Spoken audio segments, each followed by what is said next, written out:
આપણી સંકલ્પ ન્યૂઝ ચેનલને સબસ્ક્રાઇબ અને લાઇક કરો, બેલ આઇકન દબાવો જેથી આવનાર ન્યૂઝ અપડેટ્સની નોટિફિકેશન આપના મોબાઈલ પર સૌથી પહેલા પહોંચે. Like, subscribe and share the video. નમસ્કાર દર્શક મિત્રો, હું છું પૂર્વી પટેલ.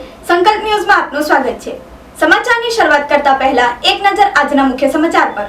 ધરમપુર અને કપરાડા તાલુકાના અંતરિયાળ વિસ્તારમાં ભર ઉનાળે વરસાદી માહોલ. છૂટાછવાયા વરસાદી અમી છાંટા પડ્યા. રાજ્ય હવામાન વિભાગની આગાહીને લઈને વલસાડ જિલ્લા સહિત દક્ષિણ ગુજરાતમાં છૂટાછવાયા વિસ્તારોમાં ભર ઉનાળે કમોસમી વરસાદની આગાહી આપી હતી, જેને લઈને વલસાડ જિલ્લાના ધરમપુર અને કપરાડામાં આવેલા અંતરિયાળ વિસ્તારોમાં છૂટાછવાયા વિસ્તારમાં કમોસમી વરસાદ પડ્યો હતો અને ગરમીથી રાહત થઈ હતી. જોકે વરસાદ પડતા ખેડૂતોના કેરીના પાકને નુકસાન થવાની શક્યતા વધી છે.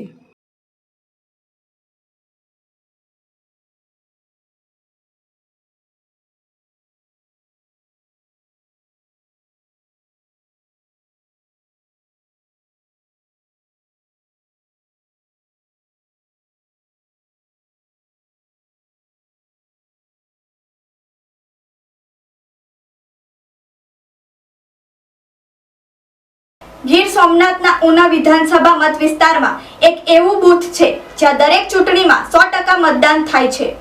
તો આવો જાણીએ કયા બૂથમાં 100% મતદાન થાય છે. આજે આપણે વાત કરી રહ્યા છીએ એક એવા મતદાતાની જે પોતાના મતાધિકારને લઈ જગવિખ્યાત બન્યા છે. આ જગ્યા પર દરેક ચૂંટણીમાં થાય છે 100% મતદાન અને મત પડતાં જ ખુલ્લો થઈ જાય છે મત.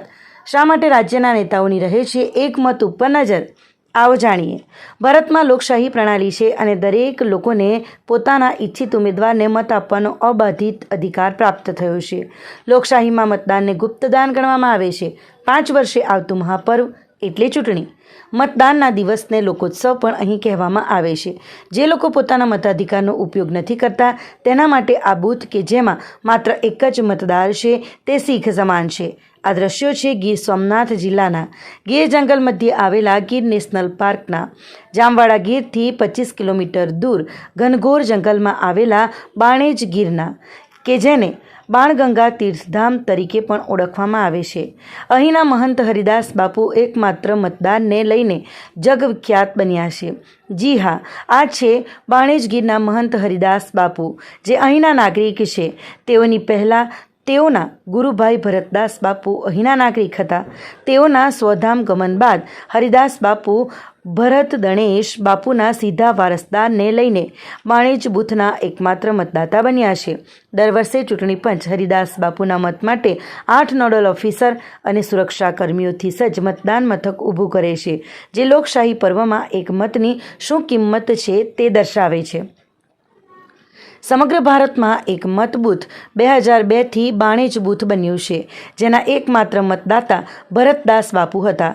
ભરતદાસ બાપુનું અવસાન થતાં તેના સીધા વારસદાર તરીકે હરિદાસ બાપુ અહીંના એકમાત્ર નાગરિક બન્યા અને તે પોતાના મતાધિકારનો ઉપયોગ કરી શકે તે હેતુથી ચૂંટણી પંચ દર ચૂંટણીમાં અહીં મતદાન બૂથ ઊભું કરે છે. ચૂંટણી પંચ એક મત માટે બૂથ ઊભું કરે છે, પરંતુ રાજકીય નેતાઓને આ મતની કિંમત એટલી ન હોય તેવું લાગી રહ્યું છે. હરિદાસ બાપુએ જણાવ્યું કે અહીં કોઈ નેતા પ્રચાર માટે ક્યારેય આવ્યા નથી. અહીં મારો એક મત છે અને તે પણ ગીર જંગલની મધ્યમાં 25 કિલોમીટર દૂર નેશનલ પાર્ક વિસ્તારમાં, જેના કારણે પ્રચારમાં અહીં કોઈ નેતા ફરકતા પણ નથી. અહીં નેશનલ પાર્ક હોવાના કારણે કોઈ વિશેષ સુવિધા ન મળે, પરંતુ શ્રદ્ધાળુઓને 25 કિલોમીટર જંગલનો ઉબડખાબડ રસ્તો પસાર કરી અહીં પહોંચવું પડે છે. બાપુની વર્ષો જૂની માંગ છે રસ્તાની મરમ્મત થાય, પરંતુ હજુ સુધી બાપુની આ માંગ સંતોષાઈ નથી.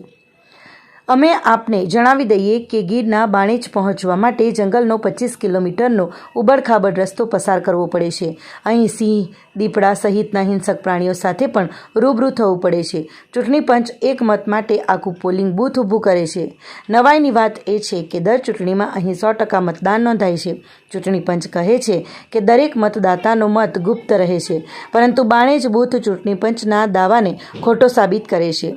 જી હા, મતદાન માટે બનાવેલી આવેલી મતકુટીરમાં જ્યારે અહીંના નાગરિક અને મહંત મતદાન કરે છે ત્યારે તો તે મત ગુપ્ત રહે છે, પરંતુ મતગણતરી સમયે બાણે જ ઈવીએમ ખુલે એટલે બાપુનો મત ખુલ્લો થઈ જાય છે.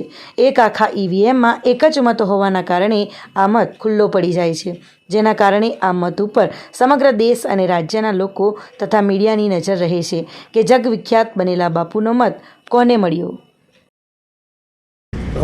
जूनागढ़ संसदीय मत विस्तार के जो ऊना की कॉन्स्टिट्यूंसी है उसमें बूथ नंबर 3 जो है वो बाणेज जो बिल्कुल वीर जंगल के मध्य में 25 किलोमीटर रेवेन्यू एरिया से 25 किलोमीटर अंदर आया हुआ है. और वहाँ के जो महादेव जी का टेम्पल है उसके जो महंत है हरिदास जी, वो वहाँ के वोटर है, क्योंकि उनका कायमी निवास वहीं पे है. तो जो गाइडलाइन है उसके मुताबिक उनको वहीं पे रहना है और वहीं पे वो अपना मत अधिकार का उपयोग कर सकते हैं. इसीलिए वहाँ पे जो फॉरेस्ट की जो ऑफिस है वहाँ हमने ये एक बूथ पंच ने ये खड़ा किया हुआ है. और इसके पीछे का मकसद ये है कि कोई भी मतदार जो है वो अपने मतदान से वंचित ना रह जाए. इलेक्शन के समय में कलेक्टर साहब की मतलब 2-3 बार होते हैं, अपने नायब कलेक्टर साहब आते हैं, मामलतदार साहब होते हैं, और पछी जो स्टाफ होता है 15 जनों का 10 जन का वो स्टाफ सब होता है. सुबह एक दिन पहले से आके बूथ लग जाते हैं, सभी लोग वहाँ पे उपस्थित रहते हैं.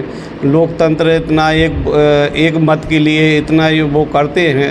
तो हमारा सभी से अनुरोध है कि भाई सभी भाई हैं, सभी बहनें जाके अपना कीमती वोट और अपना मत अधिकार उपयोग करें, जिससे लोकतंत्र मजबूत होगा. लोकतंत्र मजबूत होगा तो देश का विकास होगा. સેલવાસમાં મહાવીર જયંતિ નિમિત્તે નગરમાં શોભાયાત્રા નીકળી. જૈન મંદિરમાં મહાવીર સ્વામીની પૂજા અર્ચના સાથે મહાપ્રસાદનો લાભ લીધો. સેલવાસમાં મહાવીર જયંતિ નિમિત્તે મંદિરોમાંથી શોભાયાત્રા નીકળી હતી. બાલાજી ટાઉનશીપ સ્થિત દિગંબર જૈન મંદિરથી સવારે 7 વાગ્યે અને શહીદ ચોકની બાજુમાં આવેલા શ્રી પાર્શ્વનાથ દિગંબર જૈન મંદિરેથી સવારે 8 વાગ્યે શોભાયાત્રાનો પ્રારંભ થયો હતો. બાલાજી ટાઉનશીપના જૈન મંદિરેથી સંગીત સાથે શોભાયાત્રા શરૂ થઈ હતી અને પોલીસ સ્ટેશન થઈ શ્રી પાર્શ્વનાથ દિગંબર જૈન મંદિરે પહોંચી હતી. ત્યારબાદ શ્રી પાર્શ્વનાથ દિગંબર જૈન મંદિરની શોભાયાત્રા અને બાલાજી ટાઉનશીપના જૈન મંદિરની શોભાયાત્રા શહીદ ચોક ખાતે મળી હતી. બંને સરઘસ એક સાથે નરોલી રોડ પર આવેલા શ્રી નાકોડા જૈન મંદિરે ગયા હતા. શ્રી નાકોડા જૈન મંદિરેથી બંને શોભાયાત્રાઓ એક થઈ અને ઝંડા ચોકથી અલગ થઈ તેમના ગંતવ્ય સ્થાને પહોંચી હતી. મીના સુરેશ જૈન વગેરે મહિલાઓની હાજરીમાં નીકળેલી શોભાયાત્રા સરસ્વતી ચોકમાંથી પસાર થઈ બાલાજી ટાઉનશીપમાં જૈન મંદિર થઈ શિવાજી રાજે ચોક ખાતે સમાપન થયું હતું. બીજી શોભાયાત્રા વિસ્તારનો પ્રવાસ કરીને શ્રી પાર્શ્વનાથ દિગંબર જૈન મંદિર શહીદ ચોક પહોંચીને પૂર્ણ થઈ હતી. આ બંને જૈન મંદિરોમાં મહાવીર સ્વામીની પૂજા અને મહાપ્રસાદનો ભક્તોએ લાભ લીધો હતો.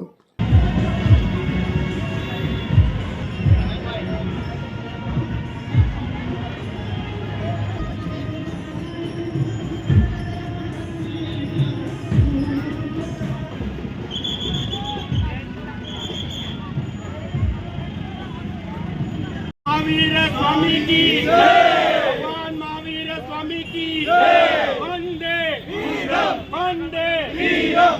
आज प्रभु महावीर का जन्म कल्याणक है और प्रभु महावीर के जन्म कल्याणक के उपलक्ष्य में पूरा जैन समाज एक होके और हर तरह की खुशी मनाते हुए तरह तरह की झांकियाँ बना के रथ में भगवान को ले जाके ये जन्म कल्याणक बहुत धूमधाम से मनाता है.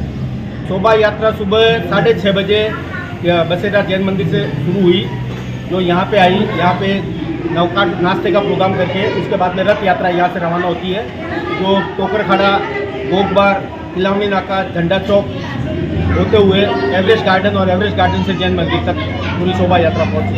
इतनी भीषण गर्मी में भी मतलब पूरी पब्लिक कंटिन्यू साथ में रही. ये भगवान महावीर के प्रति सबकी श्रद्धा है, जो दर्शाती है कि भगवान महावीर के प्रति जैन समाज की कितनी श्रद्धा है. તો આ હતા આજના સમાચારો. નવા સમાચારો સાથે કાલે ફરી મળીશું. નમસ્કાર. આપણી સંકલ્પ ન્યૂઝ ચેનલને સબસ્ક્રાઇબ અને લાઇક કરો, બેલ આઇકન દબાવો જેથી આવનાર ન્યૂઝ અપડેટ્સની નોટિફિકેશન આપના મોબાઈલ પર સૌથી પહેલા પહોંચે. Like, subscribe and share the video.